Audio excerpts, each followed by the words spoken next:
আসসালামু আলাইকুম রহমতুল্লাহি ওয়া বারাকাতুহু।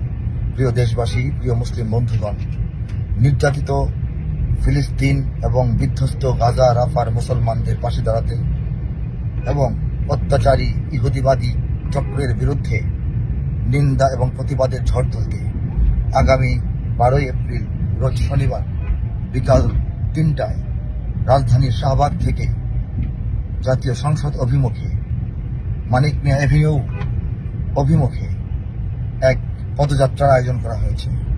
লাখো মানুষের এই গণমিছিলে আমি নিজেও উপস্থিত থাকব। আপনাদের সবাইকে উপস্থিত থাকার জন্য আহ্বান জানাচ্ছি।